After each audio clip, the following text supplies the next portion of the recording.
an ancient continent, vast and untamed, where the land breathes with stories older than time itself. Here, beneath endless skies and across sprawling landscapes, survival is a daily struggle written in dust, shadow, and blood.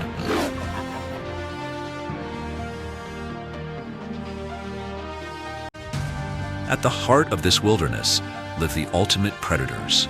They are nature's finest creations, shaped by millions of years of evolution into hunters of unmatched skill.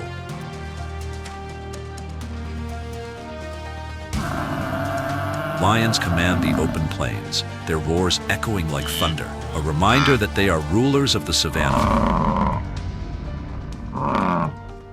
Leopards slip silently through dense woodlands, masters of stealth whose presence is known only when it is too late. The cheetah, built for speed, transforms every chase into a high-stakes pursuit of life and death.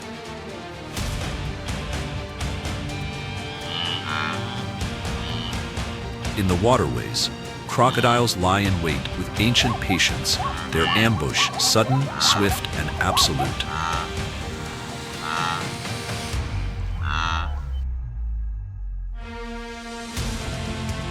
But this land of predators is not defined by violence alone. Each hunter is a keeper of balance, ensuring that the great herds do not overwhelm the fragile ecosystems. The wildebeest migration, the movements of zebra and gazelle, even the nesting of birds, all are shaped by the shadow of these hunters. Predators are not destroyers, they are guardians of equilibrium, silently holding together the web of life.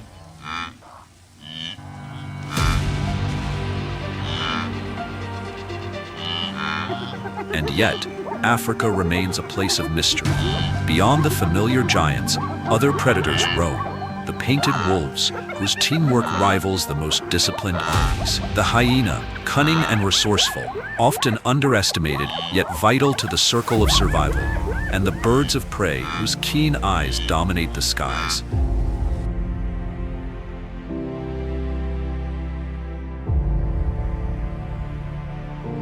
To step into Africa is to enter a realm where beauty and brutality coexist.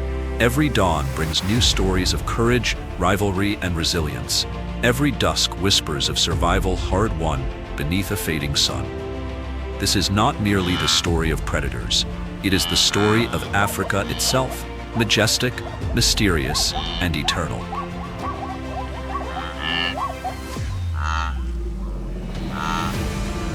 Before we take you deep into the heart of Africa's mysteries, share with us where you're watching from.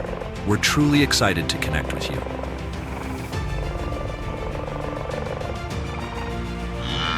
Welcome to the mysterious heart of Africa, a realm ruled by the ultimate predators.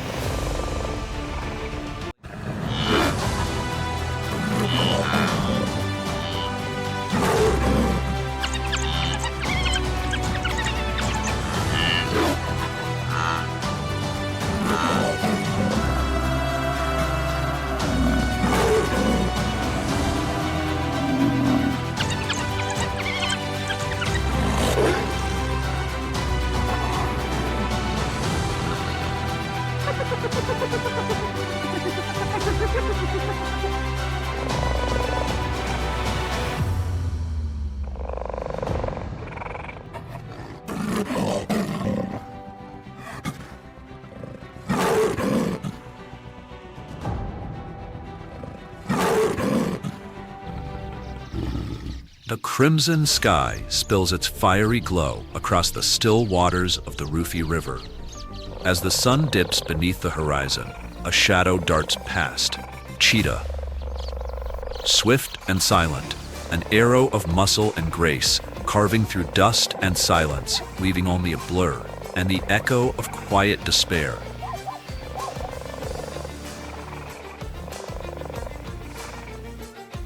Not far behind, a lion stalks the savannah, low to the ground, each step melting into the rhythm of the wind.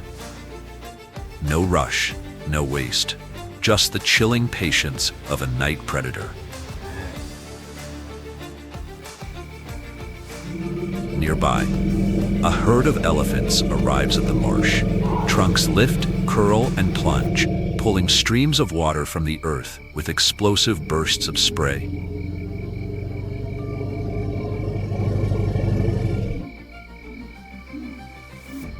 Every movement here matters. Even the slightest motion could shift the balance, because nary doesn't make room for bystanders.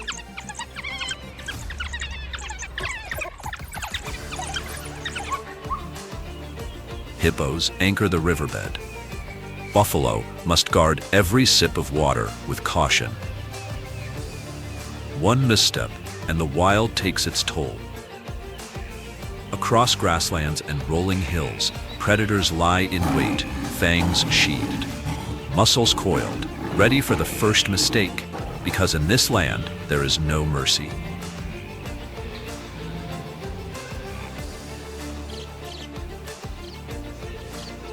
Here, in this vast and undisturbed wild, African wild dog packs thrive. Their life cycles remain stable, unbroken by human interference, unthreatened by the fragmented territories that plague so many elsewhere. Sparse imprints of black rhinoceros track across the dry earth, quiet traces of a relic from another age. These ancient beings survive here, protected fiercely from the shadows of poaching that haunt much of their range.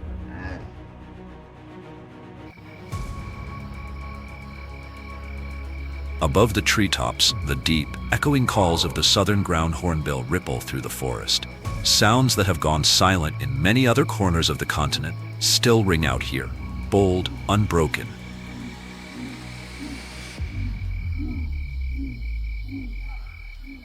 Wereri is more than just a refuge.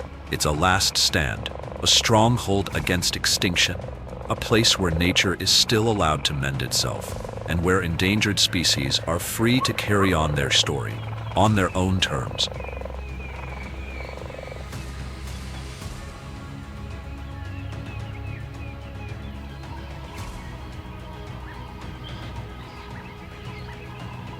Now shift your gaze below the water's surface. Here, beneath the shaded banks, where the floodplain forest locks in moisture year-round, another giant lies submerged, silent and still. Herds of hippopotamuses rest in the cooling shallows, their massive forms cloaked by murky water, waiting for night to fall and the land to call them ashore. They surface only briefly, taking a breath every few minutes before vanishing once more beneath the river's calm facade. As night falls, they emerge silently from the water, treading ancient, well-worn paths toward the open grasslands.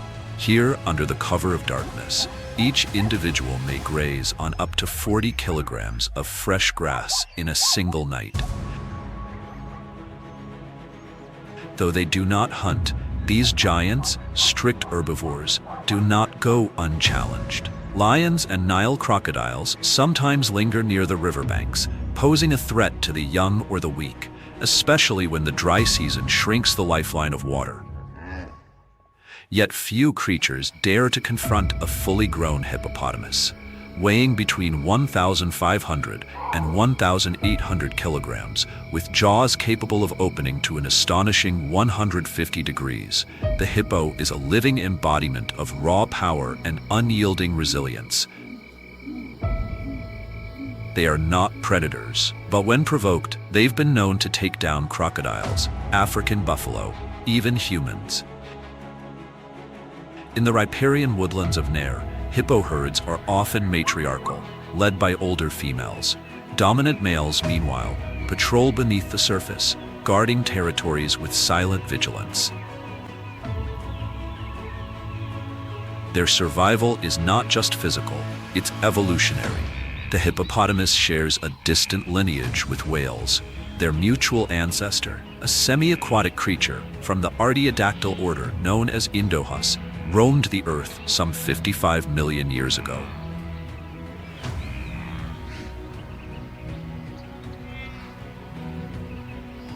Part land dweller, part swimmer, Indohus eventually gave rise to two distinct branches, one adapted entirely to the sea, evolving into whales.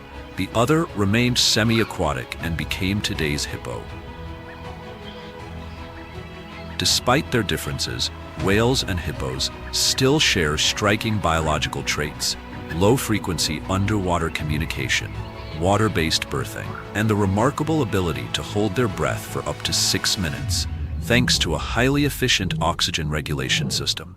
Even the pink sweat secreted from a hippo's skin serves more than one purpose. It acts as both a natural sunscreen and a powerful antibacterial shield, perfect for Africa's unforgiving climate. But their role extends far beyond survival. Hippos are vital architects of river ecosystems. Through their muck-spreading behavior, they redistribute nutrients across aquatic habitats, allowing aquatic plants to thrive. This, in turn, nourishes fish populations, fish that sustain iconic avian predators like the African fish eagle and Pell's fishing owl.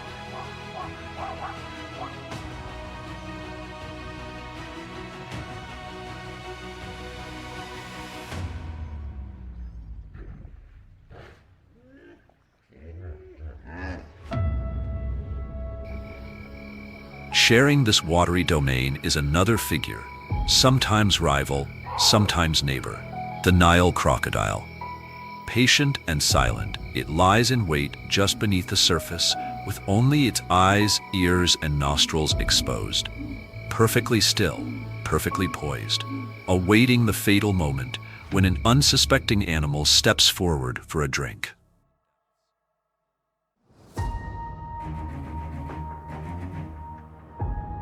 With a bite force reaching approximately 22,400 newtons, it holds the crown as the dominant predator along the riverbanks. This extraordinary power comes from large muscle groups developed around the skull and lower jaw, specialized for snapping the jaws shut with immense force. But such evolution comes at a surprising trade-off. The muscles responsible for opening the jaws are so small and weak that even a thin strip of tape could keep a fully grown crocodile's mouth shut. This reveals a clear evolutionary priority. Nile crocodiles have maximized offensive strength at the expense of flexibility. They don't need agile jaw control, as they rely on explosive bursts to clamp down on prey in an instant. Another remarkable trait is their ability to hold their breath for up to 2 hours when completely still, thanks to a mechanism that stores lactic acid in their blood. Even more curious, the gender of Nile crocodile hatchlings is determined by incubation temperature. Below 30 Celsius mostly yields females, while above 32 Celsius mostly produces males. This biological quirk allows populations to self-regulate their male-to-female ratio in response to climate fluctuations. Within the riparian forest and riverine woodland ecosystems, Nile crocodiles help regulate populations of fish and mammals that come to drink. During the dry season, as fish concentrate in shrinking pools, crocodiles move closer to the riverbanks, improving hunting success and asserting their territory with low-frequency underwater rumbles. With top swimming speeds of up to 35 kilometers per hour and the ability to strike suddenly, Nile crocodiles not only hunt with remarkable efficiency, but also help ease pressure on other thirsty wildlife like hippos and elephants, keeping the delicate balance of the river's edge intact.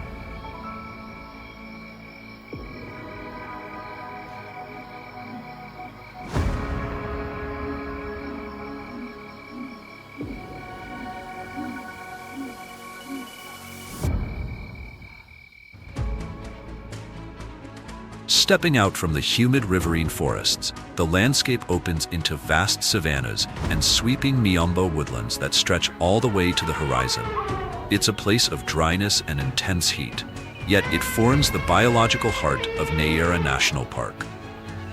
With its mix of shrubs, tall grasses, and the signature miombo trees, especially Brachystegia and Julbernardia, this region offers a perfect habitat for the park's most powerful predators.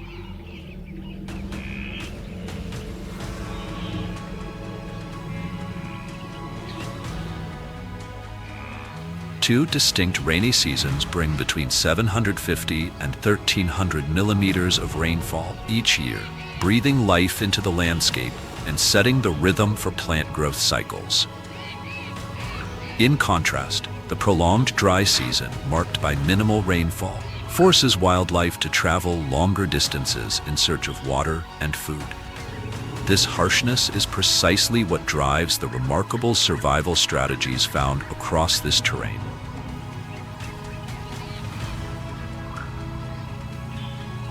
In this sun-scorched, sparsely vegetated land where rain is a rarity, the African elephant not only survives, it transforms its environment. Through sheer intelligence and powerful social bonds, it shapes the landscape to its will. As deeply social creatures, elephants live in tightly knit herds, typically led by an experienced matriarch. She guides their movements, imparts crucial knowledge, and shields the young on their perilous journey through the wild. The elephant's trunk is more than a tool, it's a lifeline. With over 40,000 muscles, it performs a wide range of tasks, plucking tender leaves, snapping thick branches, digging for hidden groundwater, and even carving paths and waterholes that benefit countless other species. This muscular marvel can draw up to 12 liters of water in a single pull, an essential skill in searing heat where temperatures often soar beyond 33 degrees Celsius. Their spatial memory is extraordinary. Elephants can recall the locations of dozens of seasonal water sources and feeding grounds, traversing up to 30 kilometers a day in search of them, an advantage that proves vital during long droughts. Just like their Asian relatives, the African elephant herd revolves around the oldest female, the matriarch. But her leadership isn't earned through dominance, it's won through wisdom. Her memory and decision-making can mean the difference between life and death for the group.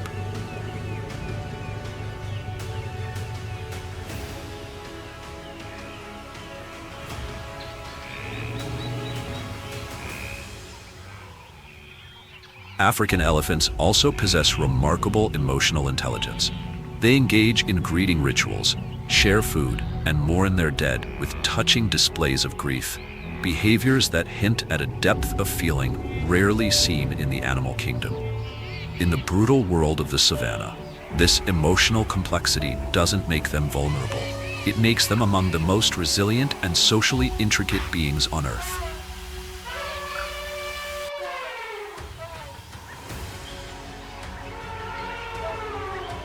According to a 2024 report by the Worldwide Fund for Nature, the African elephant population in the Nyerere ecosystem has rebounded to nearly 20,000 individuals, a conservation triumph amid escalating climate challenges and the shadow of poaching. Once brought to the brink by the ivory trade, elephant numbers are now stabilizing, thanks to rigorous monitoring and grassroots efforts. Community-led conservation has given these giants a second chance. As the great herds fade into the horizon, their silhouettes swallowed by the golden dust, another chapter begins. From the grasses, towering figures emerge, the Africa buffalo, stepping into the open savanna like ancient warriors.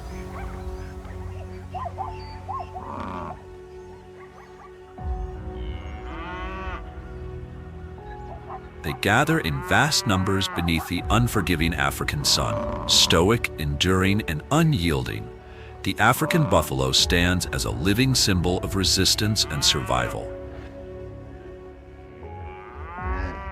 During the rainy season, these formidable animals come together in massive herds, sometimes numbering in the thousands. It's more than a spectacle, it's a strategy. In such large numbers, individuals reduce their chances of being singled out by predators, especially lions, in the arid savanna and woodland zones. Buffalo are a favorite target for lions.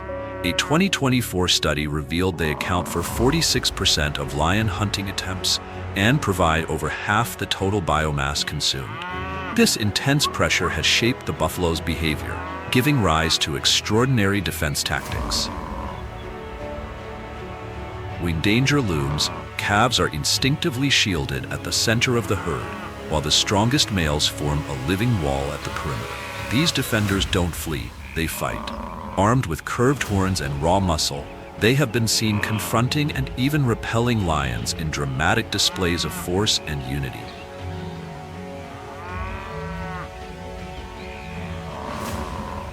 Recent genomic research conducted between 2023 and 2024 uncovered that African buffalo possess a genome of approximately 2.65 gigabase pairs, with significant signs of natural selection in immune-related genes. It's a genetic testament to the constant battle for survival and the species' remarkable adaptability.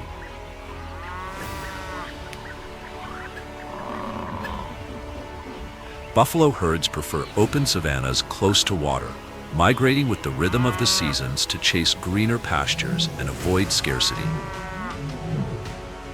As the sun dips below the horizon, shadows stretch across the plains and a hushed tension sets in. The buffalo grow alert. Somewhere in the tall grass, a lion moves, silent and unseen, waiting for the perfect moment to strike.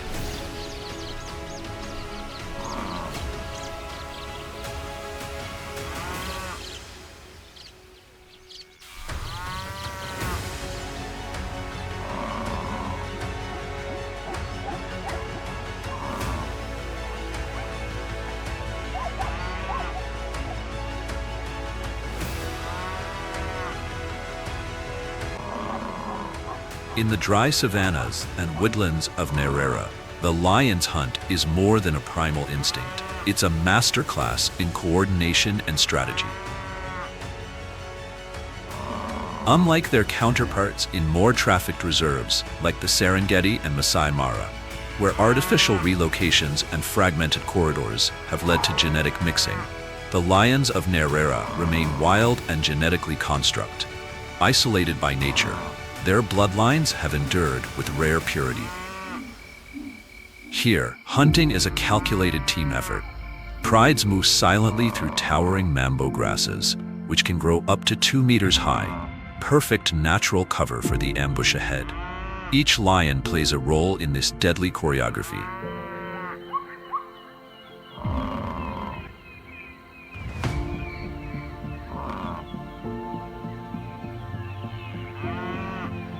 Lionesses, swift and agile, initiate the ambush and execute complex flanking maneuvers. When it's time to bring down a formidable target, like a full-grown African buffalo, it's the males who surge forward, their power critical in the final takedown.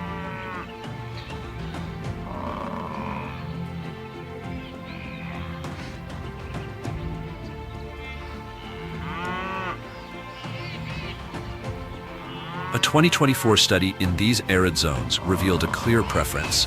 56% of successful lion hunts target African buffalo. These prey account for over half the total food mass consumed by a pride. And during the dry season, when buffalo travel farther for water and visibility is reduced by the tall grass, the lion's advantage grows even greater. Recent camera trap data from Matame, a prey-rich waterhole deep within Nile, recorded a staggering lion density of 6.27 adults per 100 square kilometers in the dry season. Compare that to just 0.33 per 100 square kilometers in the eastern saltgrass plains of Celis. The difference underscores a fundamental truth. A stable prey base, especially buffalo, is vital to sustaining a thriving lion population.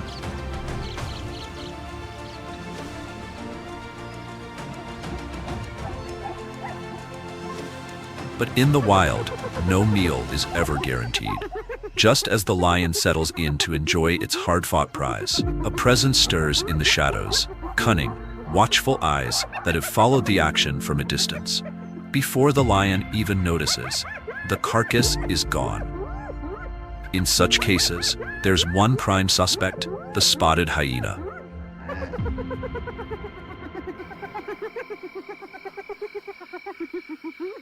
Across the dry savannas and woodlands of Nile National Park, a cunning force prowls both day and night, the spotted hyena.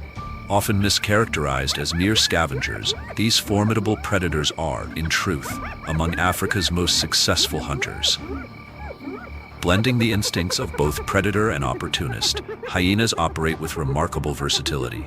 They roam the landscape in large clans, sometimes numbering between 20 and 80 individuals. Within these clans exists a social structure as complex as that of primates, dynamic, hierarchical, and deeply cooperative. This cohesion allows them to execute strategic hunts and fiercely defend their territory. A 2024 study revealed that spotted hyenas acquire between 60 to 95% of their food through active hunting, particularly excelling against prey like wildebeest and impala. Group coordination, speed, and relentless endurance make them lethal in pursuit. While they may lack the raw stature of lions, hyenas rival them in every other way. The two species compete intensely, sharing nearly 60% of the same food sources. During the dry season, when water becomes scarce and prey flocks to dwindling waterholes, hyenas exploit the cover of darkness and the open terrain. They often arrive after lions have fed, or sometimes they steal the meal entirely. But in Nile, hyenas don't simply scavenge, they hunt on their own terms. Small hunting parties, usually 2 to 5 individuals, target mid-sized prey, chasing down antelope at speeds reaching 60 kilometers per hour. And in this region, their hunting success rates often match or even exceed those of lions, thanks to adaptable strategies and high efficiency in semi-open woodland terrain. Beneath their cunning lies sheer power. The spotted hyena boasts the strongest bite force of any land carnivore in the Hyenidae family, up to 4,500 newtons, capable of crushing massive bones, even those of buffalo and giraffe. Their advantage goes beyond strength. With exceptional agility, hearing that extends up to 10 kilometers, and an array of deceptive vocalizations, hyenas hold a distinct tactical edge in the fierce contest for food. Yet their role in the ecosystem runs deeper than predation. As nature's ultimate recyclers, hyenas consume nearly every part of a carcass, bones, hooves, and all, ensuring nothing is wasted. In doing so, they cleanse the landscape, preventing the spread of disease and sustaining the delicate balance of life in the wild. In this harsh, sun-beaten land, the spotted hyena emerges not as a villain, but as a vital, intelligent survivor, perfectly adapted for Africa.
Comes at a steep evolutionary cost.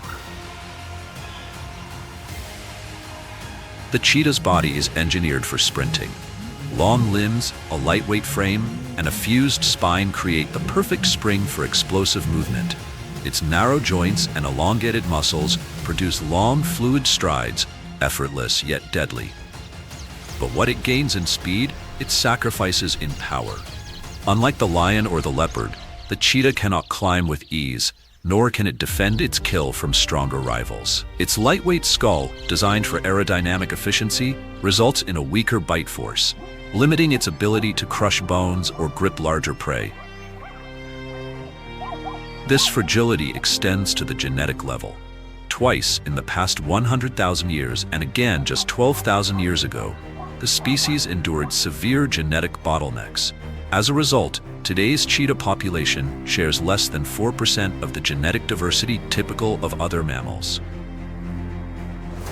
The consequences are stark: high rates of malformed sperm, weakened immune systems, and poor adaptability to environmental shifts. Even reproduction is precarious. Pregnant females are highly sensitive to stress, and something as simple as a loud noise can disrupt gestation. Fewer than 8,000 individuals remain in the wild across Africa. Here and there, speed is both a blessing and a burden. The cheetah hunting strategy depends on keen eyesight and raw acceleration, targeting prey over short distances in broad daylight. But that burst of speed is brief, just 20 to 30 seconds, before overheating threatens collapse. And while the cheetah excels in the chase, it falters in the aftermath. It lacks the brute force to defend its kill, the stealth to avoid detection, and the social bonds to hunt cooperatively or ward off threats. A solitary specialist in a land of opportunistic competitors. In a world that favors power, numbers, and endurance, the cheetah is a fleeting blaze of brilliance, an evolutionary outlier hanging on in a race against time.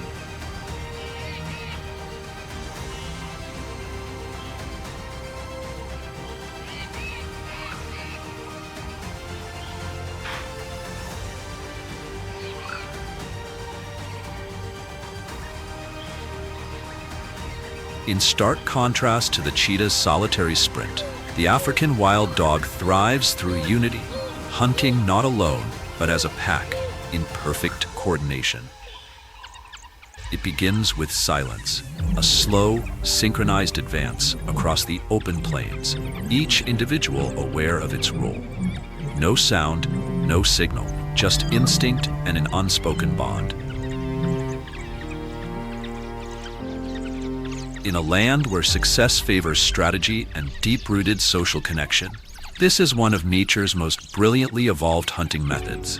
A 2025 camera trap study in the Selera region recorded 141 African wild dogs, dispersed across 24 packs. Most groups averaged 6 members, though some powerful clans reached up to 23, each one a tight-knit unit, forged by necessity and bound by trust. These are not mere hunters, are elite pursuit predators. With success rates ranging from 60 to 90%, wild dogs far outperform the lion or the leopard. Each hunt unfolds like a symphony. Members communicate through a series of high-pitched chirps and whines, tracking not only the prey, but also the position and movement of every packmate. Encouragement echoes between them, helping maintain focus and stamina through long-distance chases. Capable of reaching speeds up to 65 kilometers per hour, they can maintain a relentless pursuit over 2 to 4 kilometers, gradually wearing their prey down, then surrounding and overwhelming it with precision. They move together, rest together, hunt together. And when the dry season shifts the rhythm of the land, they shift with it, expanding or contracting their territory as needed, often taking refuge in abandoned aardvark or warthog dens to raise their young. But perhaps their most extraordinary trait lies not in their hunting, but in their compassion. In wild dog society, care is shared. Stronger adults regurgitate food not only for pups, but for older or injured pack members, a rare expression of empathy in the wild. Parenting is communal, survival a shared endeavor. Today, Narera supports the largest known population of African wild dogs anywhere on the continent, between 800 and 1,000 individuals. They sweep across the savannah like a living current, fluid, efficient, and quietly magnificent.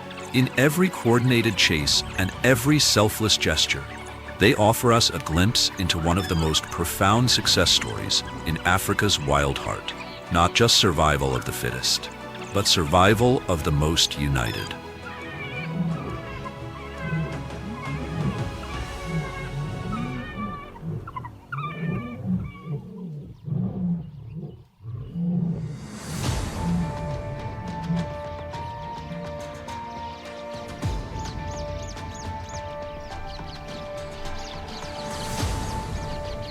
Across the open savannas and scattered woodlands, one figure towers above all, the Angolan giraffe, also known as the smoky giraffe.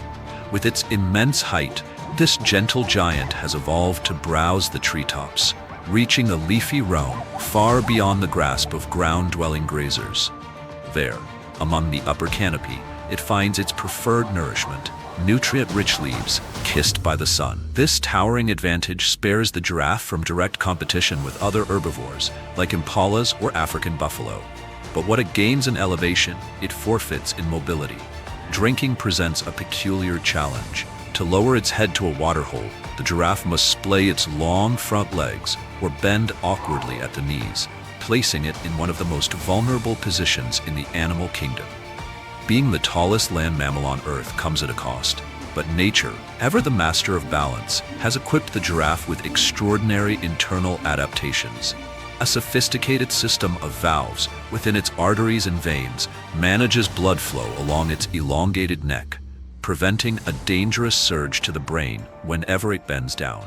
And its heart, an 11-kilogram powerhouse, generates the immense pressure required to pump blood up to a height of nearly 6 meters.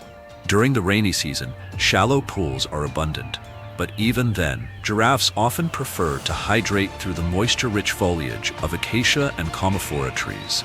In the dry season, when water becomes scarce, they are forced to take greater risks. Venturing to exposed waterholes, they become easy targets ambushed by stealthy lions or lurking Nile crocodiles. Yet the giraffe endures. Blessed with a remarkable tolerance for dehydration, it can survive for 2 to 3 days without drinking, relying instead on the water stored in its leafy diet.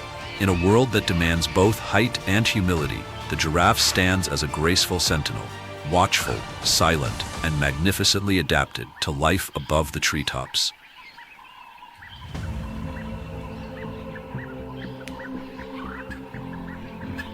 Across the savannas and open woodlands, the Angolan giraffe, also known as the smoky giraffe, uses its remarkable height to browse from the lofty upper canopy, where nutrient-rich leaves await. This towering advantage grants it exclusive access to food sources beyond the reach of most herbivores, avoiding direct competition with ground-level grazers like African buffalo or impala. But this height comes at a cost. To drink, the giraffe must splay its front legs awkwardly or bend at the knees, assuming a position that leaves it exposed and vulnerable. Holding the title of the tallest land animal on Earth demands extraordinary internal adaptations. A complex network of valves along the neck stabilizes blood pressure, preventing a dangerous surge to the brain when lowering its head.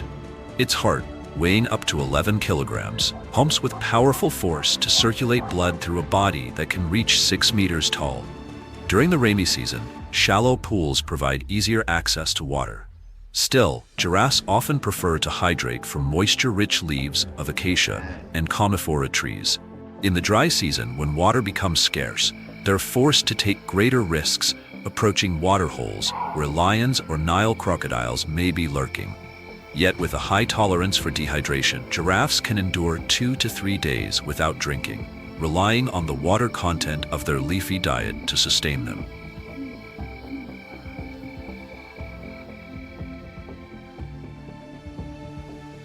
Degrees Celsius. For some, it's a reprieve. For one, it's opportunity.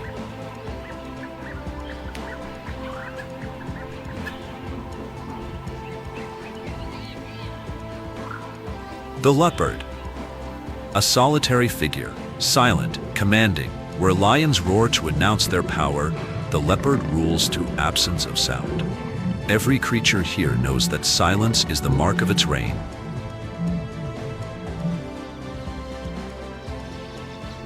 Its golden coat, freckled with black rosettes, dissolves into bark and shadow. Its eyes burn like coals in the twilight. Yet, the short grasses of the dry season limit its cover. So the leopard turns to a different stage, the watering holes. Here, thirst draws all life together. And here, the leopard waits. Research in biological conservation confirms that during the dry months, leopards increase their hunting success by as much as 7% when ambushing near water.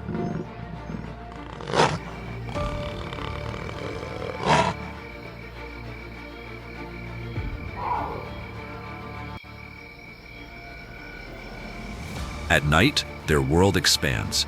GPS tracking reveals they travel nearly twice as far after sunset than in daylight. Males patrol vast territories, asserting dominance. Females with cubs tread carefully, restricting their range to shield their young from rival males who may kill cubs not their own, forcing the female back into estrus. In this harsh season, such infanticide becomes more frequent. But the females fight back with strategy, concealing their young, moving dens, and mating with multiple males to blur paternity, an evolutionary safeguard against extinction.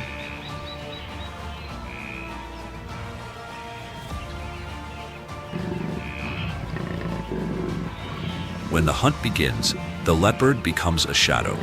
Flattened low, each step is a whisper across the dust, closing the distance with surgical precision. A single burst, and the silence explodes.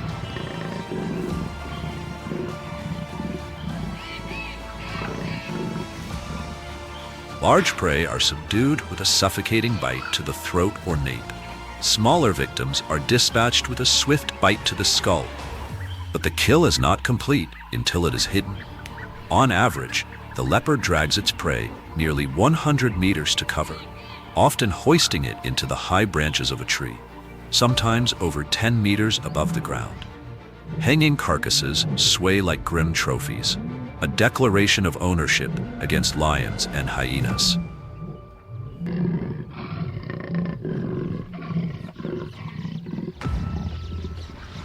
The leopard is not bound to the earth alone. Though rarely seen, it can swim, crossing streams and narrow rivers when the need arises.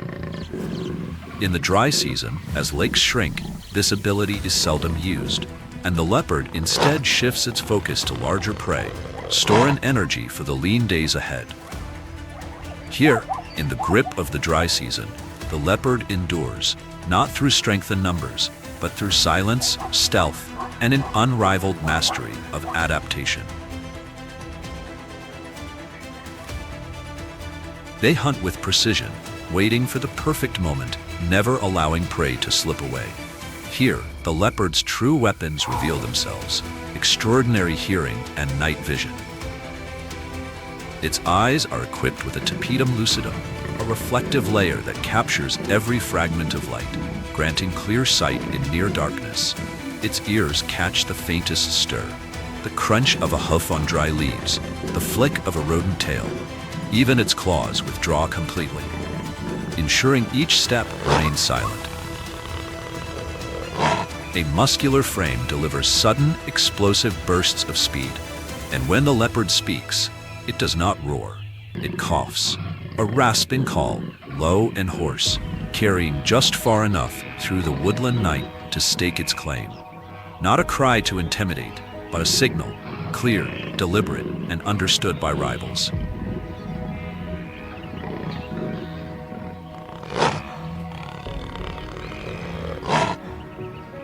Through this stealth and selectivity, the leopard plays an unseen role in shaping the ecosystem. It regulates mid-sized species, small antelope, warthogs, even rodents, preventing imbalance and cascading collapse. Unlike lions or hyenas, which dominate through brute force, the leopard preserves stability through solitude, silence, and precision.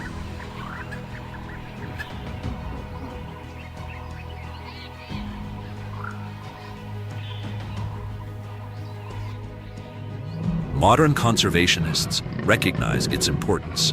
The Serengeti Biodiversity Initiative, in a 2025 report, continues to track leopards as ecological indicators. Where leopards persist, balance endures. Their survival signals a healthy system still intact. But the leopard's mastery comes at a price. For every step it takes deeper into survival, another life must falter. In the order of the wild, the endurance of one demands the fall of another.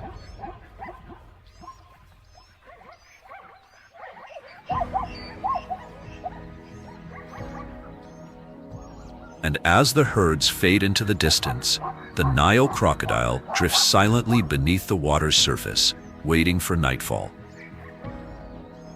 Beyond the clearing, Another figure enters the stage, the Maasai giraffe. Stepping gracefully into the gaps the elephants have left behind. Towering above the acacias, it feeds on the tender canopy, a sentinel of the savannah's highest reaches.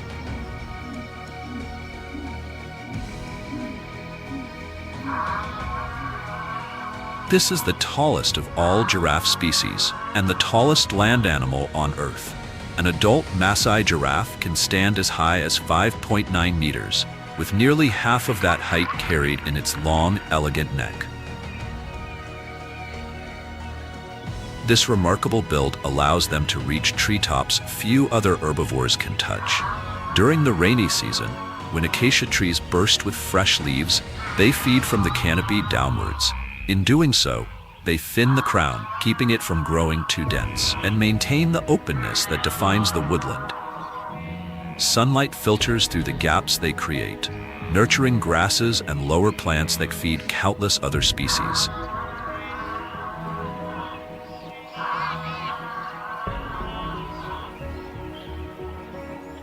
But their towering stature also carries a hidden vulnerability. To drink, a giraffe must splay its legs or bend its knees to reach the water's surface, a moment of dangerous exposure. In that posture, they become prime targets for lions or leopards. To minimize risk, they choose wide, open watering holes, drink in rapid gulps, and then snap their heads upright, ever alert to danger.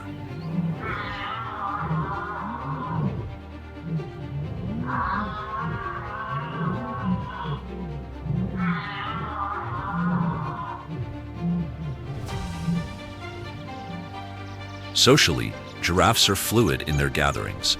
During the rains, they often form temporary groups known as towers. These loose herds, made up of individuals of all ages and sexes, assemble briefly around abundant trees or watering spots. Though there is no hierarchy, safety lies in numbers. More eyes scanning the horizon means less chance of being caught off guard. Yet this giant of the savannah is now under threat.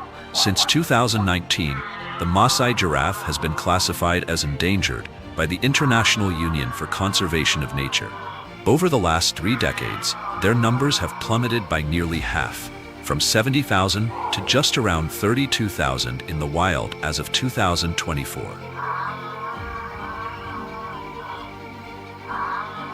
Habitat loss, human encroachment, and poaching, whether for meat or body parts used in traditional practices, have all pushed these animals toward decline. Their story is a stark reminder. Even the tallest creatures on Earth can be brought low by pressures rising from below.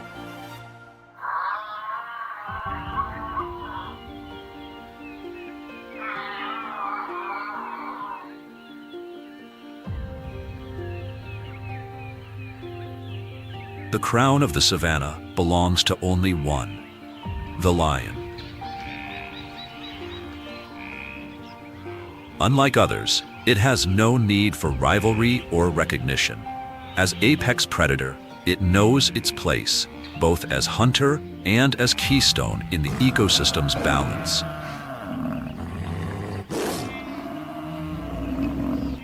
Within the pride, roles are clear.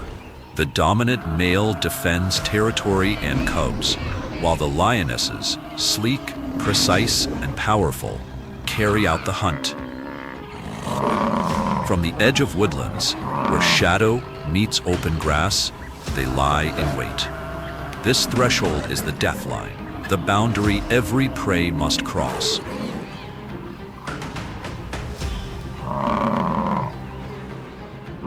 Here, lionesses strike with coordinated force. The male holds back, standing sentinel against threats. Yet, tradition governs the feast. Even after a successful kill, the first bite belongs to him, a reflection of the pride's strict hierarchy.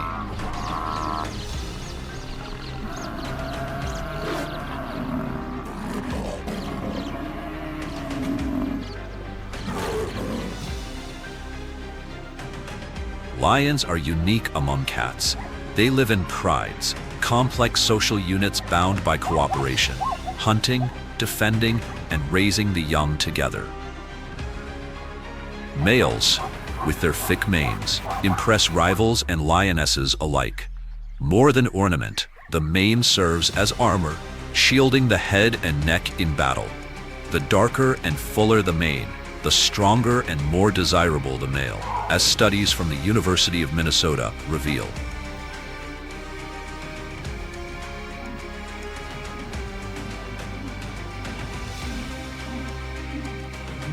A lion's roar, carrying up to 8 kilometers, proclaims dominance across the plains. It defends territory, summons allies, and keeps bonds strong in the vastness of night.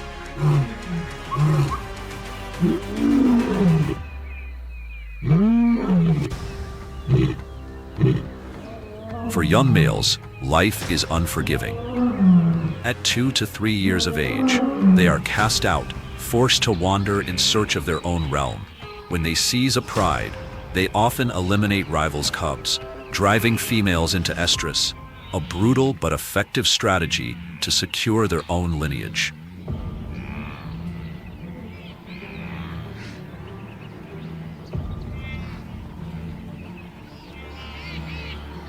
A lion's territory may span 20 to 400 square kilometers, each boundary marked with scent and thunderous roars.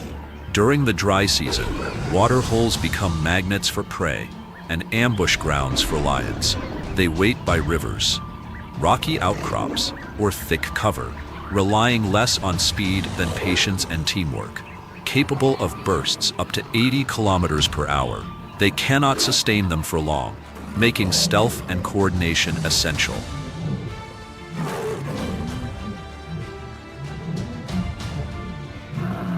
Diet shifts with place and season.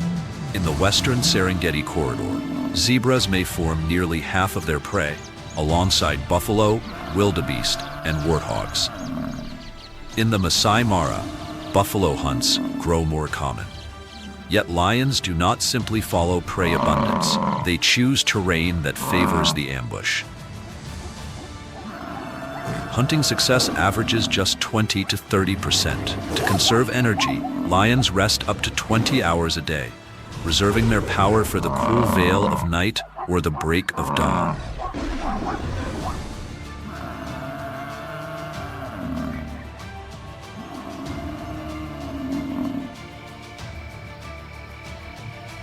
But even rulers are not untouchable. Across Africa, lion numbers are falling. A 2025 study in conservation biology warns that prey loss is driving population declines. It is a stark reminder. If the balance between predator and prey is broken, the entire savannah could shift.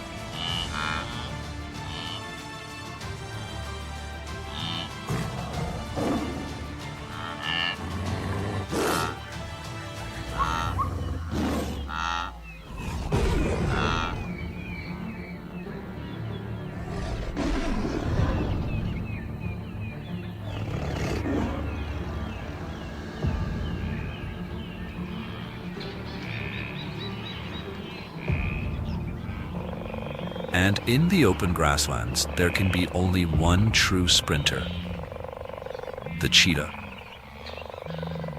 The cheetah is the fastest land animal on Earth, capable of reaching speeds of up to 120 kilometers per hour in mere seconds, acceleration that rivals a Ferrari. This astonishing performance is made possible by a lightweight frame, a streamlined body, long, powerful hind limbs, and a tail that works like a rudder, steering each sudden turn with precision.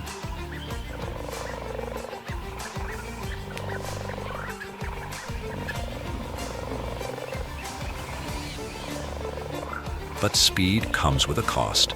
Their narrow skull reduces wind resistance, yet it also leaves them with weaker jaws and shorter canines, ill-suited for prolonged struggles or defending a kill against larger rivals.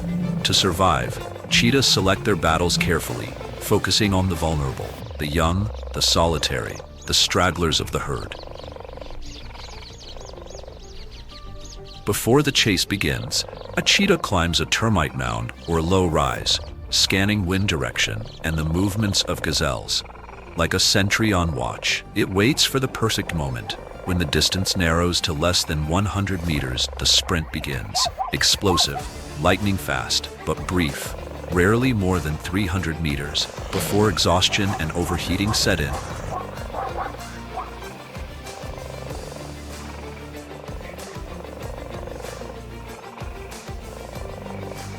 For years, scientists believed overheating forced cheetahs to abandon hunts, but research at the University of the Witwatersrand revealed otherwise.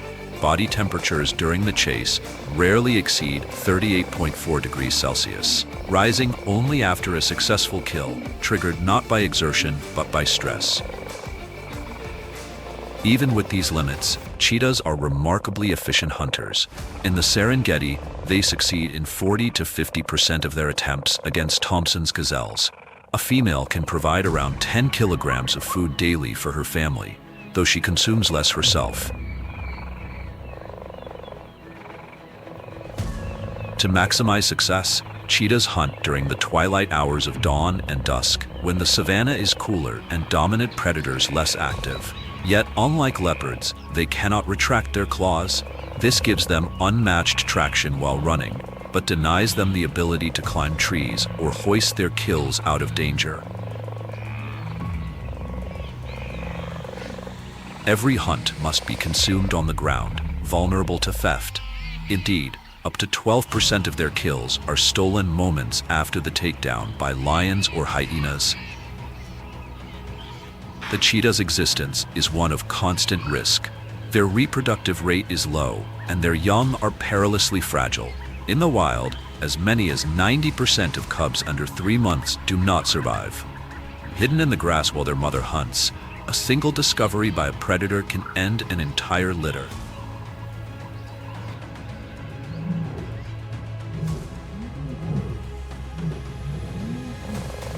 Cheetahs roam vast territories, ranging from 450 to 1,500 square kilometers, patrolled with quiet efficiency.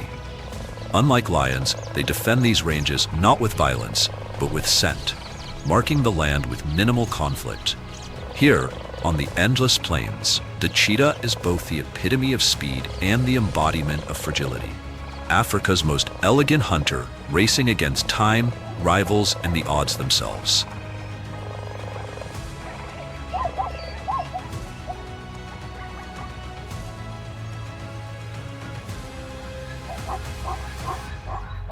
This is Tanzania's largest river system, and with each rainy season, the forest renews itself. Sediments settle, life regrows, and as the dry months return, the roots of this ecosystem reach deep, quietly maintaining underground water reserves and regulating a stable microclimate.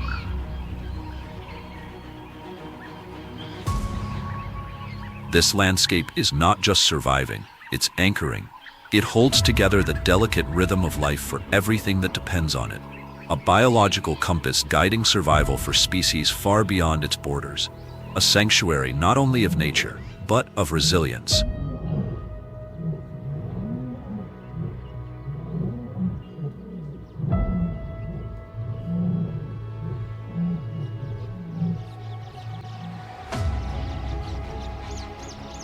As the sun begins to dip below the horizon, golden light filters through the trees along the banks of the Rufi River. On the low-hanging branches, a troop of vervet monkeys gathers, petite bodies cloaked in sleek gray coats, framed by the soft glow of dusk.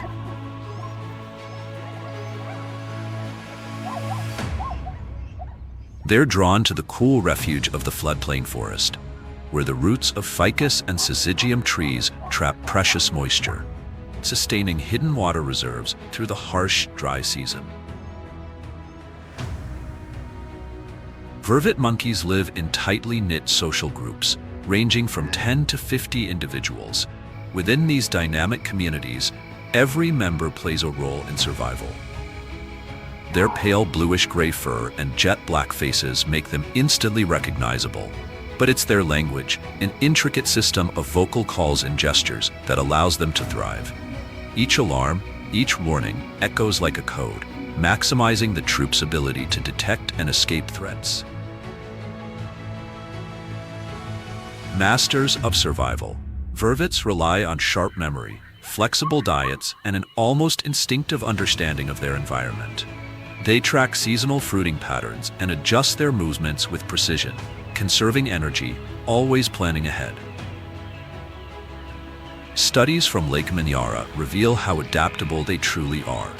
Even as water levels rise and fall, vervet populations remain stable in riverine forests, shifting their home ranges to cooler, food-rich areas with ease.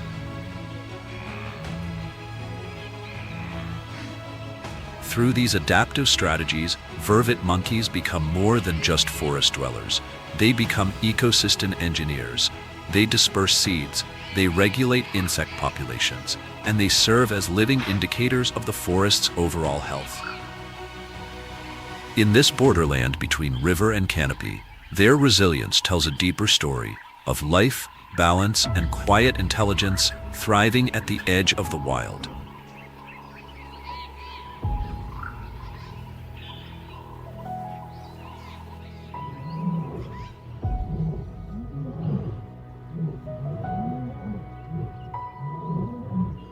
From the towering treetops along the Rufiji River, a piercing cry echoes across the floodplain. It's the unmistakable call of the African fish eagle, Africa's avian anthem.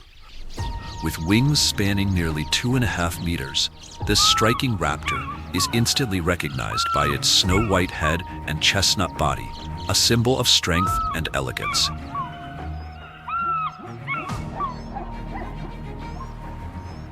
They live in bonded pairs, nesting high above the riverbanks where dense riparian forests offer both shelter and a commanding view of their watery domain. Here, the African fish eagle reigns as both sentinel and hunter.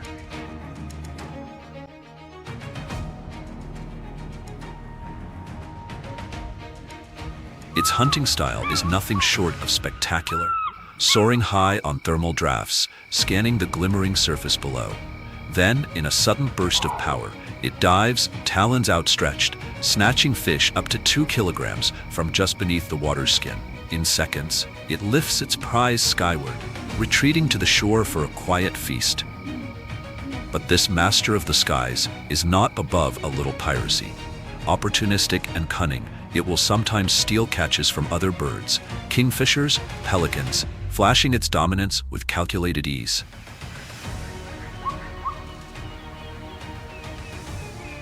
As the dry season sets in and fish retreat into deeper pools, the eagle moves closer to the banks, its haunting call echoing louder through the thinning canopy.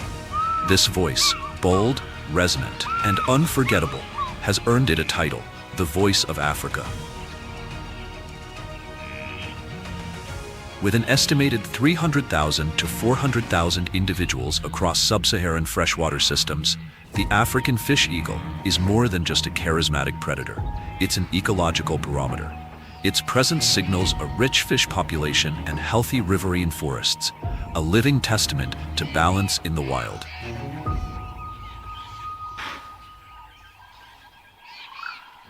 Its foundations lie in the powerful East African Rift System, built layer by layer over millions of years. Floodplain silts and ancient sediments gave rise to a breathtaking diversity, from sweeping lowlands and dry savannas to lush miamba woodlands and seasonal marshes. Every corner of this park feels like a different world, where the wind carries whispers of geologic time, and the landscape holds stories older than memory.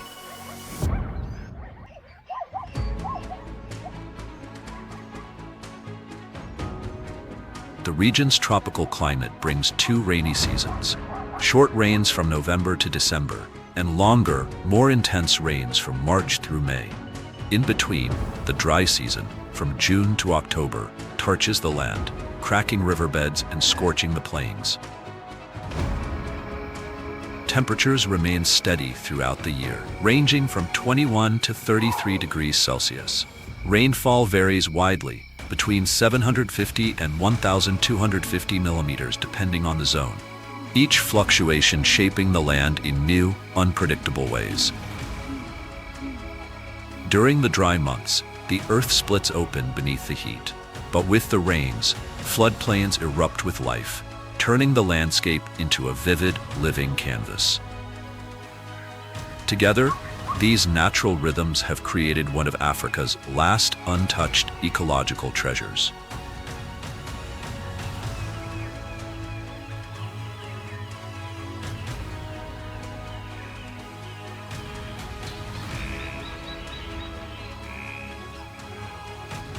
Nyerere is more than just a national park. It's a thriving biological reserve, home to over 2,100 species of plants and more than 430 species of birds. Each thrives in harmony with the land's distinct ecosystems, from sun-drenched savannas to whispering woodlands.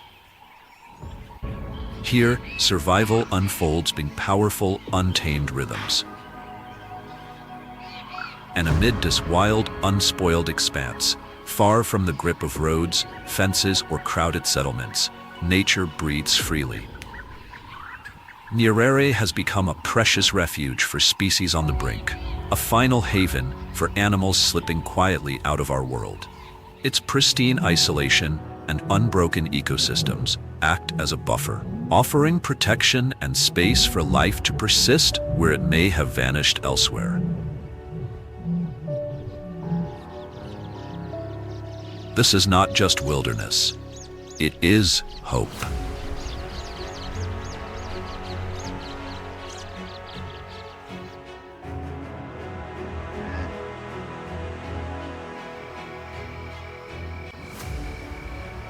One of the most striking sights in this ecosystem is the bold striping of the plains zebra, Equus quagga. Its dramatic black and white pattern cuts sharply through the greenery, standing out like spontaneous brushstrokes across the vivid canvas of seasonal wetlands and floodplains.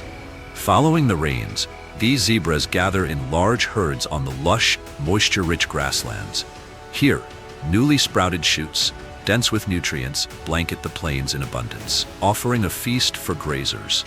They often move alongside antelope species such as impala and lekwe, forming loose associations that provide mutual protection. While the antelope are quick to detect predators, the zebras offer strength in numbers and steady vigilance. In this symbiotic web of the grasslands, zebras also play a subtle but essential role as ecological path clearers.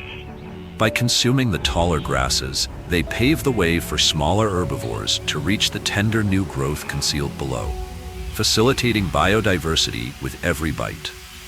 Data from a 2024 survey of the Selous-Nyerere region shows that plains zebra populations peak between December and March, coinciding with the height of the rainy season. As the landscape dries, they follow the water, seeking refuge along riverbanks and permanent waterholes where moisture still lingers. But these iconic stripes offer more than beauty. Each pattern is as unique as a fingerprint, helping individuals recognize one another. More remarkably, they serve as a natural deterrent against biting flies, like horseflies, and play a role in regulating body temperature, an essential adaptation in the searing heat and humidity of this ever-changing landscape.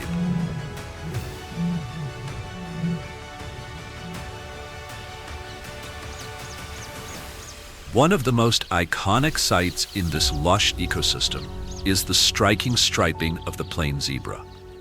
Bold black and white patterns ripple across their bodies, standing out vividly against the lush greens that follow the rains, like brushstrokes painted across the living canvas of wetlands and floodplains. Equus quagga often gather in large herds on these moist grasslands after the first seasonal showers, where young, nutrient-rich grasses burst forth in abundance. They are frequently seen traveling alongside antelope species such as impala and lekwe, benefiting from their companions' sharp instincts and early warnings of lurking predators. In this intricate web of life, zebras serve as ecological pathfinders. By feeding on tall grasses, they open up access for smaller herbivores to reach the tender shoots below. Survey data from 2024 reveals that zebra populations in the Selous-Nyerere region peak between December and March, in tandem with the height of the rainy season. As the dry months return, they retreat to areas with deeper water or follow the contours of riverbanks. But their stripes offer more than identity. They serve as a natural deterrent to biting insects like horseflies and play a surprising role in regulating body temperature, a vital adaptation in the seasonally hot and humid environment.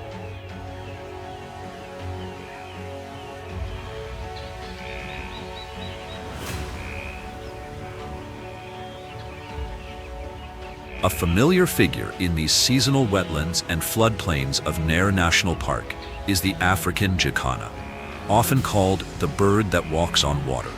With oversized feet and extraordinarily long toes, it defies gravity, stepping gracefully atop floating vegetation as if gliding effortlessly across the water surface. This remarkable adaptation not only captivates the eye, but allows jakanas to thrive in shallow waters dense with water hyacinths, places too precarious for most other species. Feeding on insects, tiny snails, and planktonic creatures, jakanas help regulate populations of bottom-dwelling organisms, playing a quiet but essential role in maintaining microbial balance in these temporary aquatic worlds. But perhaps most striking is their role reversal in parenting. Here, females court multiple males, while males take on the full burden of incubation and chick rearing, a rare dynamic among birds. In 2024 alone, over 30 waterbird species were recorded breeding in the Nile ecosystem, including black-winged stilts, white-faced whistling ducks, and squawko herons. This biodiversity underscores the vital importance of wetland zones in safeguarding waterbird life. Delicate in form, yet fiercely adapted, the African Jakana embodies the fragile resilience that pulses through these fleeting but life-filled marshlands.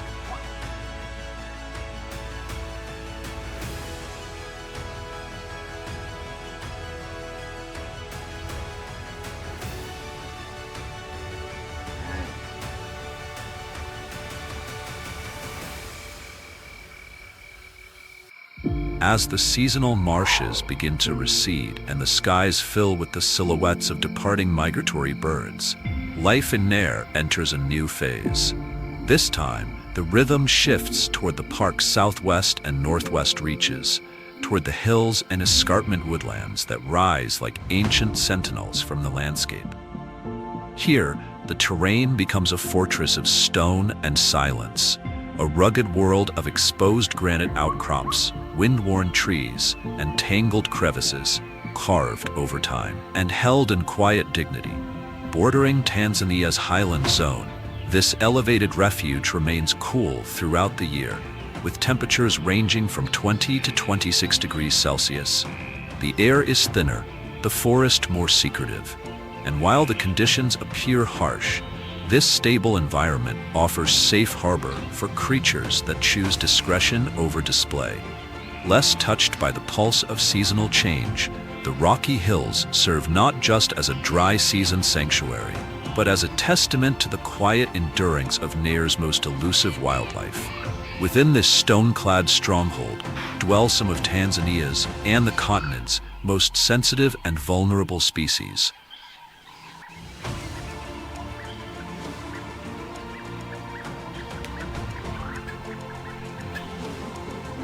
Among them, the black rhinoceros.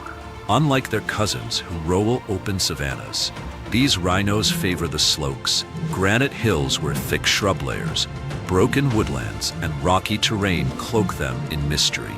Here, they live not just hidden, but protected. This is one of the last places on Earth where black rhinos can persist in near total secrecy.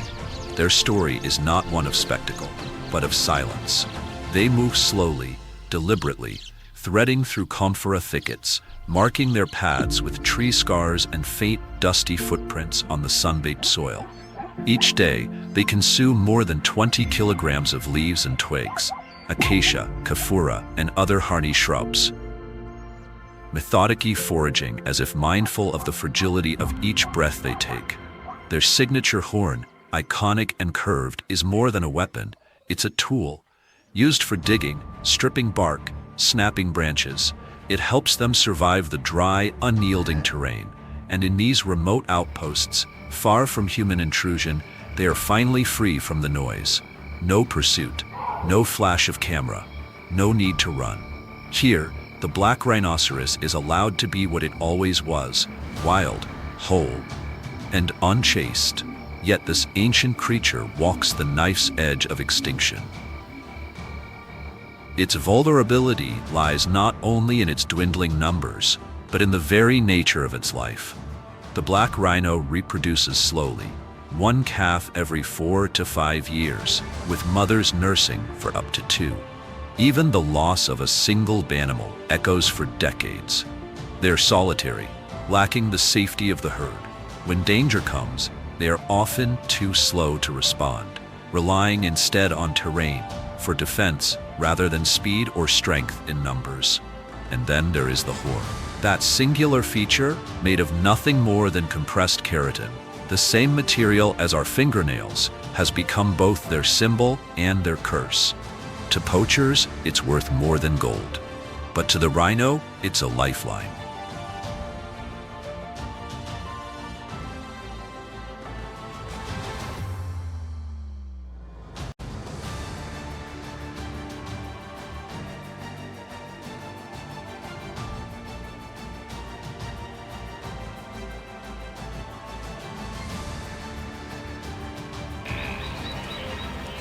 Within the Ngorongoro crater, where death leaves its signature year-round, a small but essential scavenger quietly takes the stage, the hooded vulture. Delicate in build and weighing just under 2 kilograms, it's the smallest of Africa's vultures. Yet what it lacks in size, it more than compensates for in precision and persistence. Often the first to arrive at a carcass, and the last to leave, it plays a role that few others can.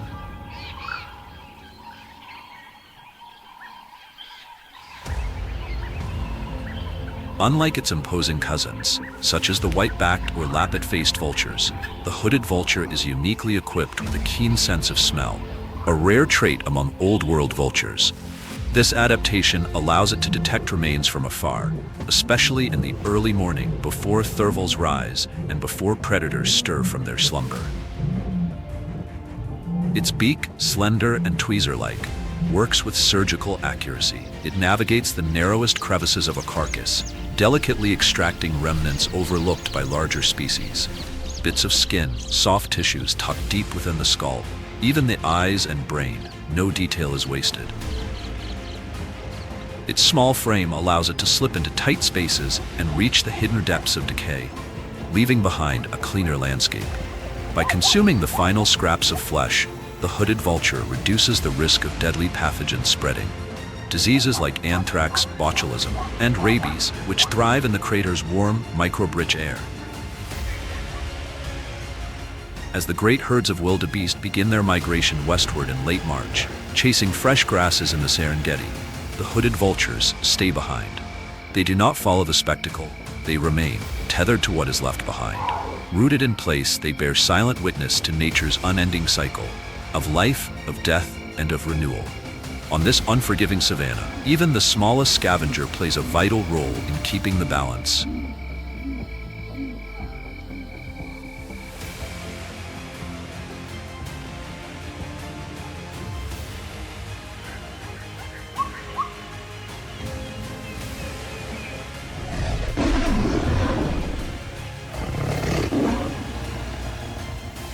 Predators with thunderous roars and swift, decisive strikes.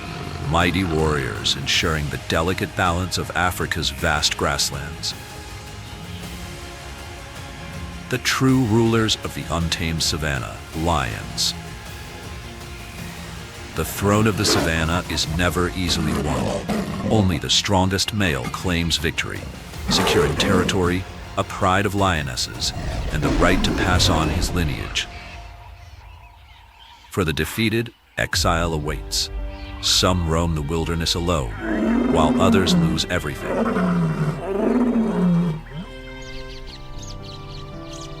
In the world of lions, power is never given. It is seized, earned through razor-sharp claws and lethal bites. Young males, cast out from their birth prides, wander the unforgiving land, waiting for their chance. They form coalitions, setting their sights on powerful prides ruled by aging kings. When the moment comes, the savannah trembles. Roars thunder through the air as the battle runs. Claws tear, fangs strike, and thick manes offer little protection against the ferocity of a challenger. In this brutal world, only the strongest survive. Only the victorious earn the right to shape the future.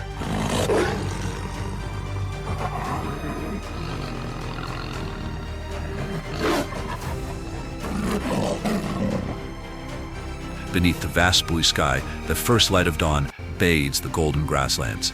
Herds of wildebeest, zebras, and buffalo graze peacefully, unaware that danger lurks in the shadows.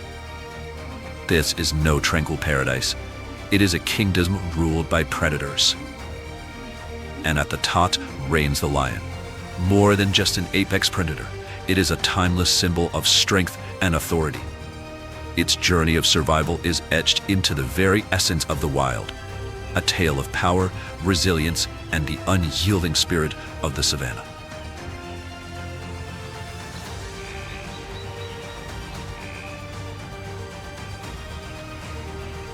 The savannah is a land where vitality and harshness intertwine.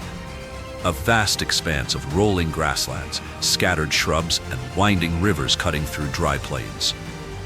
However, not every part of this landscape is suitable for lions. These apex predators require open spaces for hunting and movement, along with sparse woodlands and low bushes for cover and ambush. Dense forests and arid deserts do not provide the conditions necessary for lions to thrive.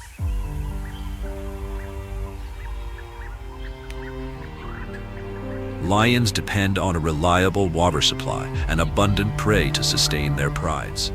This is why regions such as Kruger National Park in South Africa and the Ngorongoro crater in Tanzania have become strongholds for these majestic predators. In these ecosystems, food is plentiful, with vast herds of wildebeest, zebras, and buffalo roaming the plains.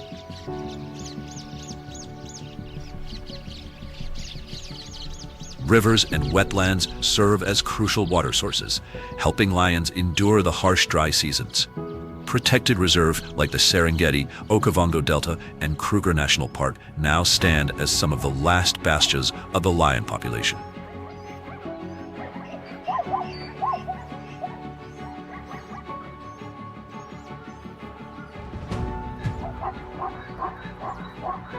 Yet, survival in the savannah is far from easy. Each day brings new challenges. Water sources dwindle, prey migrates with the seasons, and dangers lurk at every turn. Rival predators such as hyenas and leopards compete for resources, while even their prey, like powerful buffalo herds, can pose deadly threats. To rule this untamed land, lions rely on unique survival strategies. Unlike most big cats, which are solitary hunters, lions form social groups known as prides, drawing their strength not only from their physical prowess, but also from the deep bonds shared among pride members.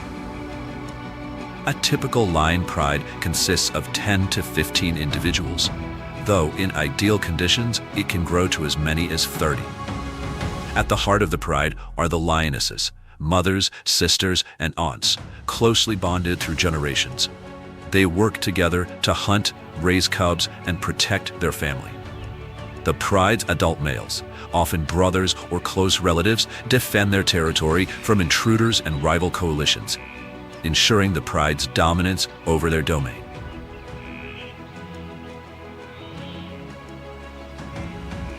Life within a lion pride is about more than just hunting and defending territory.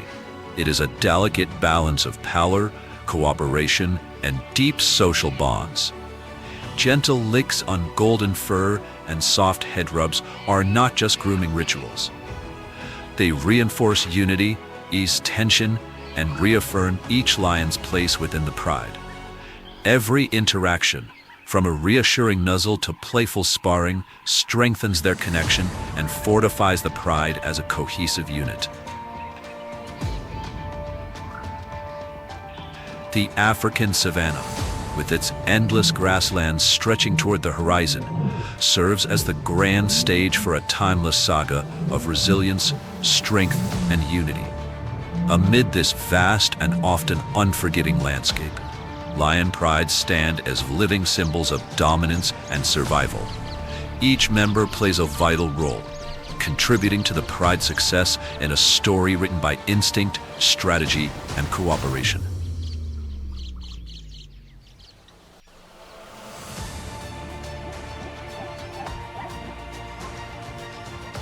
At the heart of the pride are the lionesses, the true backbone of their society. Silent yet formidable, they are masterful hunters whose strategies have been perfected over generations. Responsible for approximately 85% to 90% of the pride's successful hunts, their coordinated efforts ensure the survival of all. But their role extends beyond the hunt. They were also nurturing and fiercely protective mothers. Raising lion cubs is a collective effort, with all lionesses sharing the responsibility of care, forming a natural nursery system where each cub is safeguarded and nurtured by multiple caretakers.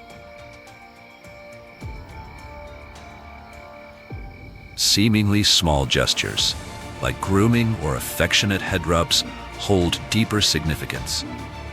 These acts not only reinforce social bonds, but also help maintain harmony within the pride, reducing stress and strengthening relationships. Scientific studies have shown that such interactions lower cortisol levels, promoting overall well-being among pride members.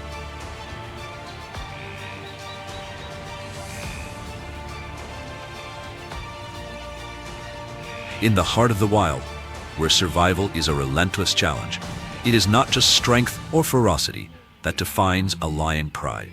It is their unwavering unity, cooperation, and the powerful bonds that make them rulers of the savannah. In the wild, where survival is a relentless test, these tender moments of connection are profoundly significant. When their territory is threatened, lionesses do not hesitate. They fight fiercely to protect their cubs, their pride, and the food sources that sustain them. Though they lack the imposing manes of their male counterparts, their courage is unmatched. Within them beats the heart of a warrior. Lionesses are more than just defenders. They are the stabilizing force of the pride. Their presence embodies the perfect balance between strength and gentleness, between battle and nurture. Their lives are an unending journey of endurance. They hunt to feed the pride, raise the next generation, and stand ready to defend their home. Each day is a battle for survival, yet they persist with unwavering resilience and devotion. Across the vast savannah, where the sun blazes and the winds carry dust, the lioness remains the soul of the pride, an eternal symbol of strength, sacrifice, and the unbreakable bonds that define the wild. A male lion's offensive strategy doesn't always begin with violence. Instead, it often starts with quiet observation. Before engaging, lions assess their rivals by studying scent marks left on the grass and listening to distant roars, which can echo as far as 8 kilometers.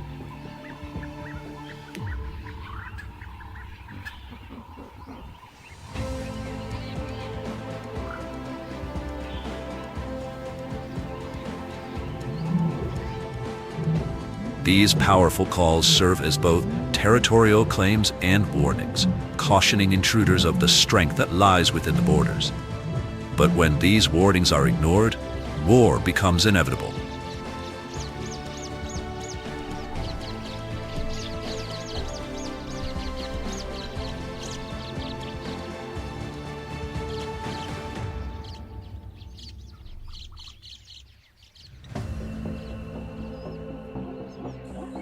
When battle erupts, male lions clash with raw, explosive force. Razor-sharp claws tear through thick hides, and their powerful jaws aim for the throat, the opponent's most vulnerable point.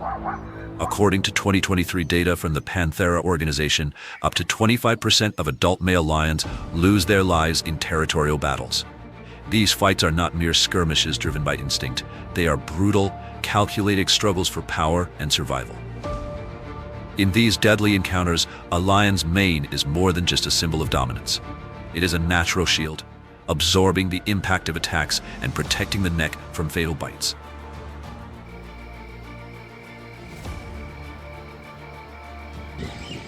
But in a world where numbers matter, coordination is key. Coalitions of male lions use strategic formations, launching attacks from multiple angles to overwhelm their enemies. Some members charge head-on, while others flank from the sides or behind, exploiting weaknesses with precision.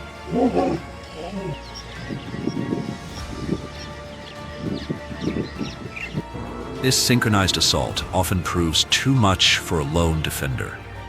Powerful coalitions systematically isolate a pride's reigning male, either forcing him into exile or killing him outright. In the end, only the strongest survive. Yet even for victors, power is fleeting.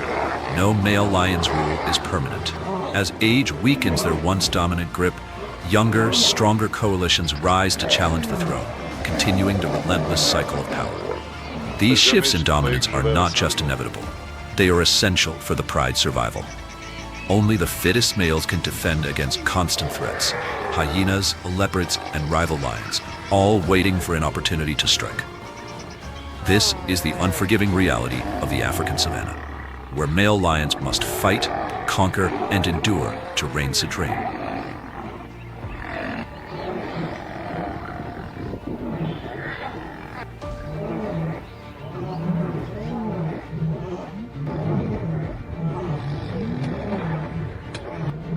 In the unforgiving world of the African savannah, leadership within a lion pride is never granted. It must be earned through fierce battles. Only the strongest and most resilient individuals rise to the top, securing not just territory, but also the ultimate prize: the right to pass on their genes to the next generation. Dominance within a pride is about more than leading a group of lionesses. It is the key to survival and legacy. Only the ruling males are allowed to mate, ensuring that their strength is passed down. This exclusive breeding right fuels the brutal and often fatal clashes between rival males, as challengers fight relentlessly to seize control. To maintain genetic diversity and prevent inbreeding, young males are forced to leave the pride of their birth. This marks the beginning of a grueling journey, not only to claim new territory, but to fight for the opportunity to sire offspring. However, a lone male lion rarely has the strength to challenge an established pride leader. To increase their odds of success, males often form coalitions, usually consisting of brothers or close relatives. These alliances provide both physical strength and strategic advantage, with coalitions having over a 60% higher chance of overthrowing dominant males compared to solitary challengers. The battle for mating rights is ruthless. These life-or-death encounters often end with the death of one rival or the humiliating retreat of the defeated. Male lions charge at each other with immense power, unleashing razor-sharp claws and crushing bites aimed at the throat, the opponent's most vulnerable point. According to Panthera, up to 25% of adult male lions die in territorial and mating battles.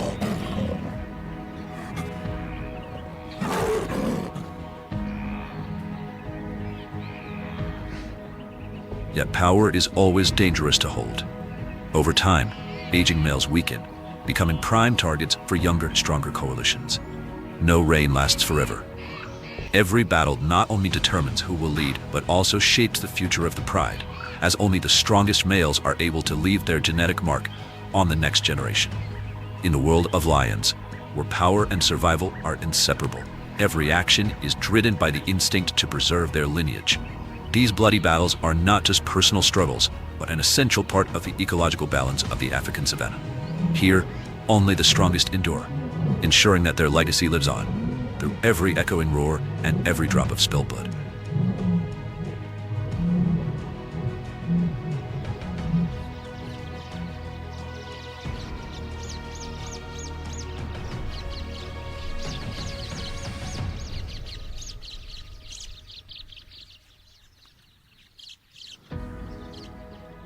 In the vast expanse of the African savannah, where endless grasslands stretch to the horizon, life operates under unforgiving rules.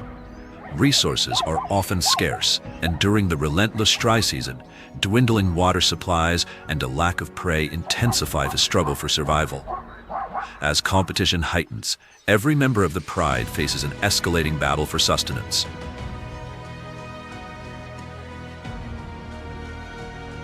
For lions, food is more than just nourishment.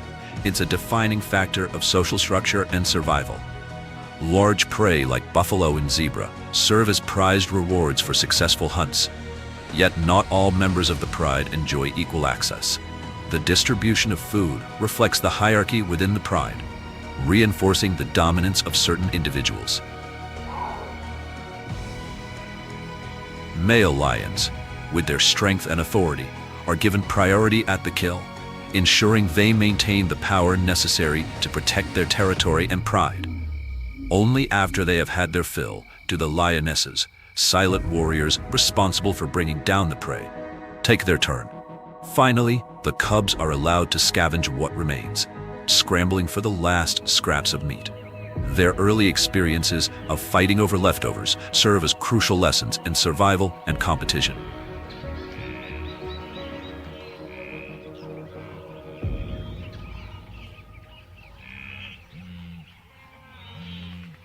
Male lions, known for their impressive size and strength, can consume up to 25% of their body weight in a single meal, equivalent to roughly 80 to 130 pounds of meat. Their dominance at the kill site is enforced through sheer force, using their powerful bodies to push away lionesses and cubs. This priority feeding system ensures that those responsible for defending the pride remain in peak physical condition. However, feasting is not always orderly. When food is scarce, tensions rise and competition turns brutal. Even within the pride, male lions may bare their teeth and lash out to secure their share, sometimes threatening the very lionesses that made the hunt successful. If the scarcity persists, internal conflicts erupt, with males battling one another for priority access to dwindling resources. Clawed swipes and earth-shaking roars echo across the savannah as dominance is contested.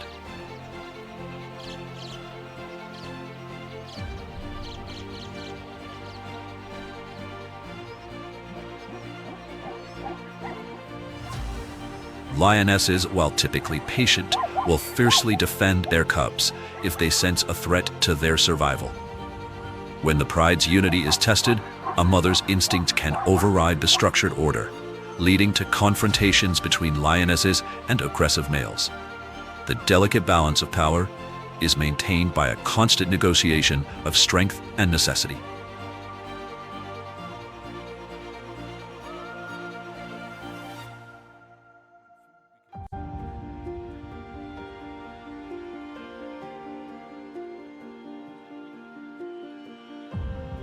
A leadership change within a lion pride in the African savannah is a dramatic and often violent upheaval, shaking the foundations of power and triggering a cascade of consequences. When a new male lion takes control, his victory extends beyond territory. He must assert his dominance through a brutal process that ensures the continuation of his own bloodline.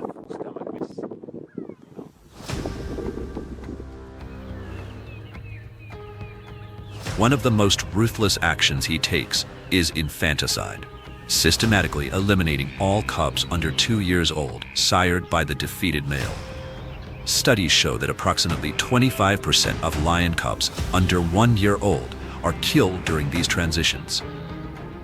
The primary purpose of this act is to erase the lineage of the previous leader and force the lionesses back into estrus. Research indicates that within just 2 to 3 weeks of losing their cubs, lionesses become receptive to mating again, rather than waiting 18 to 24 months to raise their offspring. This allows the new dominant male to pass on his genes rapidly, ensuring his genetic legacy within the pride.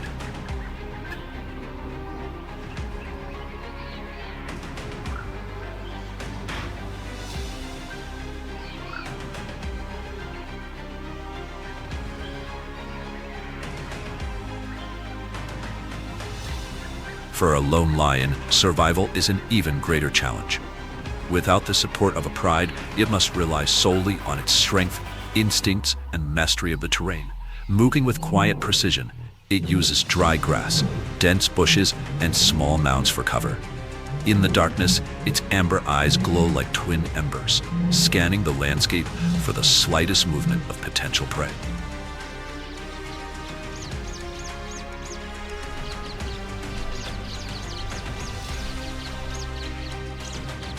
Lions are not built for long chases.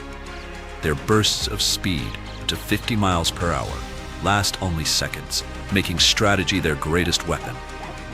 They carefully select the most vulnerable target, a young wildebeest, a weakened zebra, or an unsuspecting gazelle.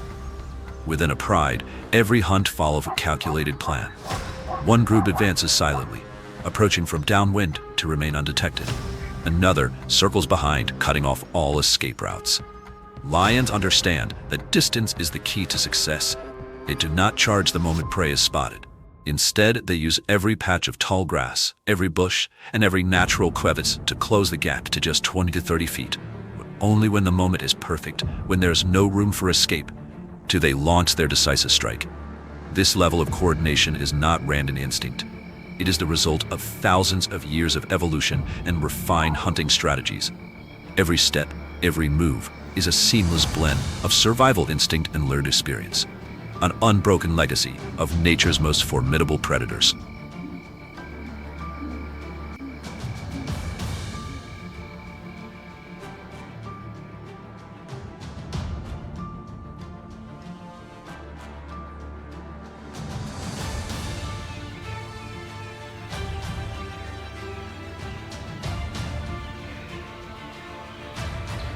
Enter the puff adder, Africa's infamous venomous snake, a master of ambush and a silent predator of the grasslands.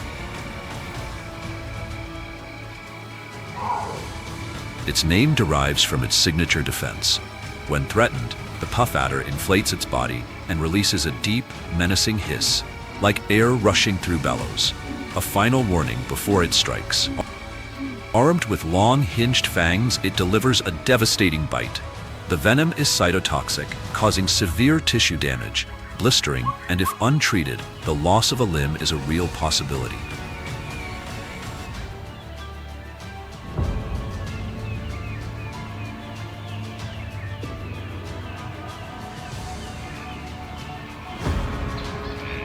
Though it isn't the most venomous snake on the continent, 3 factors make the puff adder exceptionally dangerous.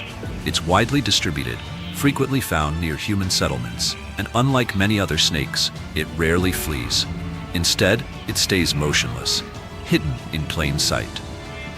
This behavior makes it alarmingly easy for unsuspecting victims to step too close.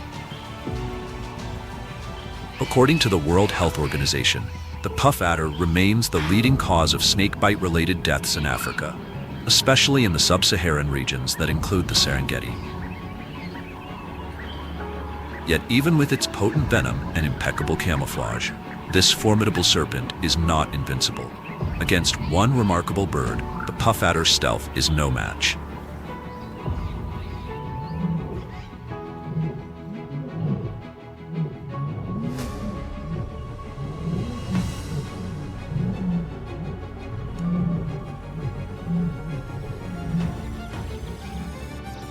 The name secretary bird carries 2 fascinating origin stories.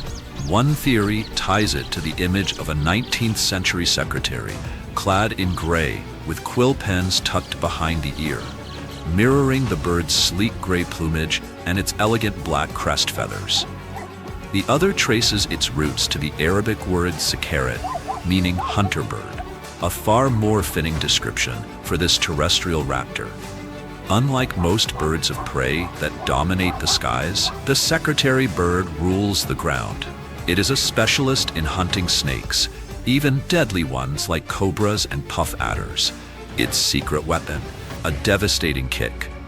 Armed with long legs and horn-covered feet, each strike lands with bone-crushing force, up to 5 times the bird's own body weight, and is delivered in under 15 milliseconds.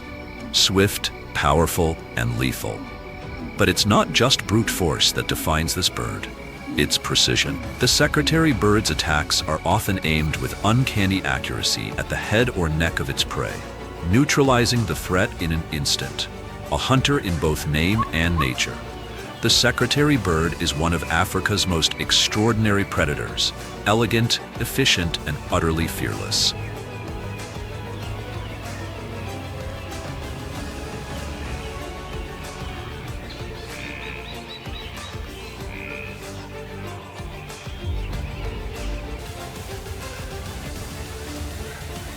Once the African wild dogs have fed, tearing their prey apart in a frenzied feast, they move on, leaving behind nothing but scraps of flesh and shattered bone. In their wake, black-cloaked figures descend from the sky like silent mourners at a funeral. These are marabou storks, creatures both eerie and essential. Nicknamed the Undertaker birds for their grim appearance, they play a vital ecological role as nature's cleanup crew. Shaped by millions of years of evolution, the marabou stork is a master of the scavenger's trade. Its head and neck are stripped of feathers, revealing blotchy pink skin, a biological adaptation that prevents infection when plunging deep into rotting carcasses.